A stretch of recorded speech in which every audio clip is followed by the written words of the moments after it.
Frontline Updates, where we delve deep into military strategies and updates from conflict zones.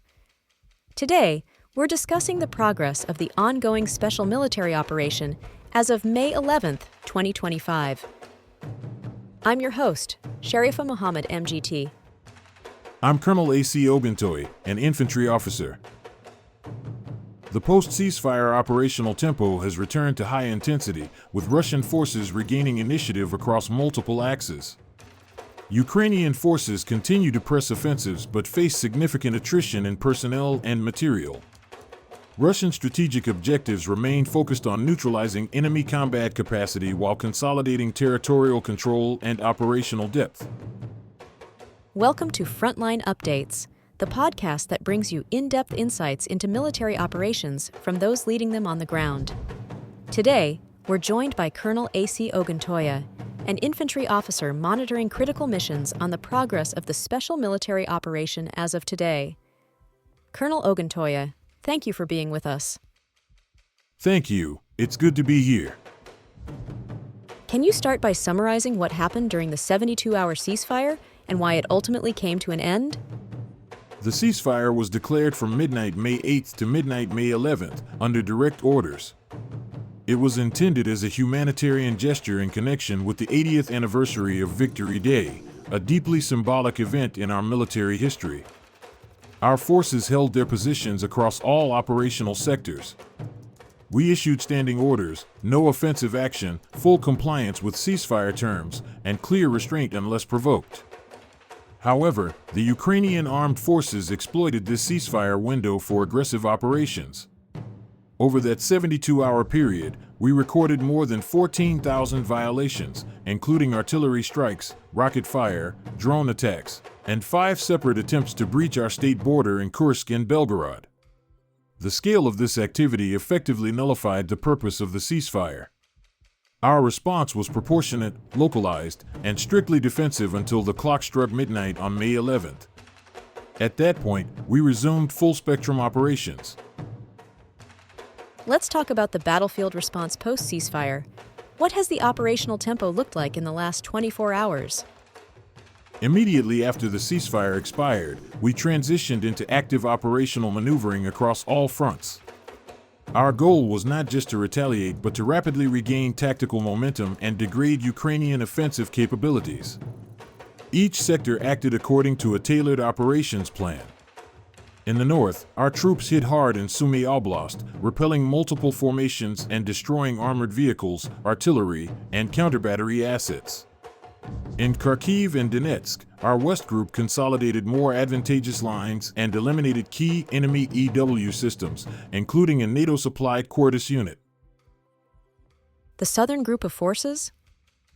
The South Group launched precision strikes on positions in Seversk and Konstantinovka, among others, targeting command infrastructure and mobility assets. Notably, in the center sector, we executed a multi-pronged engagement against 7 Ukrainian mechanized brigades, Marines, and National Guard elements. That alone accounted for 460 enemy losses in personnel and further disruption to their brigade-level structure. In the east, we eliminated key positions around Podubno and Shevchenko, while the Dnipro Group operated successfully in Kherson and Zaporizhia, including direct action in the city of Kherson itself. That's extensive activity across multiple fronts. What role has electronic warfare and unmanned systems played in the past day? It's central. The Ukrainian side has leaned heavily on drone warfare, over 9,900 drone drops or attacks during the ceasefire period alone. Even post-ceasefire, UAV saturation remains high.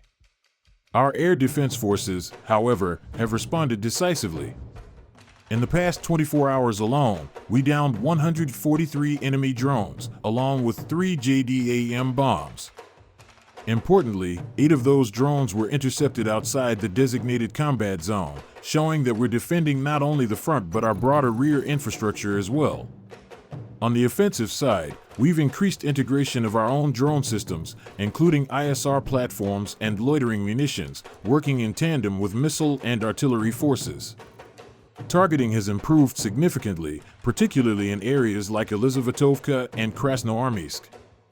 Additionally, we're focusing on neutralizing Ukrainian radar and EW stations. These are critical to disrupting their situational awareness and battlefield cohesion. What infrastructure or strategic targets have been hit as part of these renewed strikes? We conducted strikes in 80 designated districts over the past 24 hours, using a combination of aviation, missile units, drones, and artillery.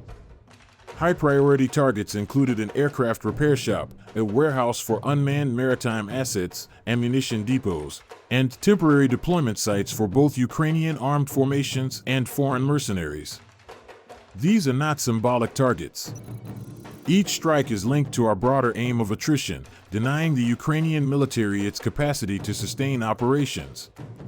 We are moving beyond tactical skirmishes and targeting the connective tissue of their military logistics and coordination systems. Given these developments, how do you assess the balance of power and operational control at this point? Operationally, we've regained the initiative. The enemy's attempts to exploit the ceasefire backfired in several ways. While they sought to destabilize and probe our lines, their overextension made them vulnerable to counteraction once the ceasefire lifted. We've degraded several of their mechanized formations, taken out electronic warfare infrastructure, and improved our tactical posture across nearly every sector. Morale among our troops is high, our logistics remain stable, and command cohesion is intact. Strategically, we are entering a phase where we can project more coordinated pressure while simultaneously hardening our defense in depth. Attrition is a long game, but our current trajectory gives us a strong advantage. Before we close, what would you say to the men and women under your command, and to those observing this conflict from afar? To our soldiers, your discipline during the ceasefire and your decisiveness afterward define what it means to be a professional military force. You upheld the spirit of restraint when ordered and responded with clarity when it was time to act. To the international community, understand that we honored our ceasefire obligations fully.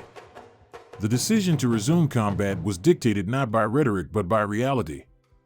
We remain prepared for continued escalation, but equally, we remain committed to operational legality, discipline, and readiness. Colonel, thank you for providing such a detailed briefing on the current military situation. Your insights are invaluable to our understanding of the conflict's dynamics. And thank you to our listeners for tuning in. Join us next time as we continue to provide up-to-date coverage on global military affairs. Stay with us for more updates and expert analyses on global defense and security issues. Stay informed, stay secure.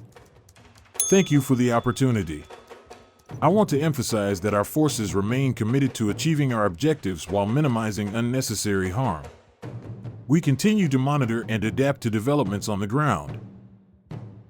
This has been Frontline Updates. Stay tuned for continuing analysis and expert commentary as developments unfold.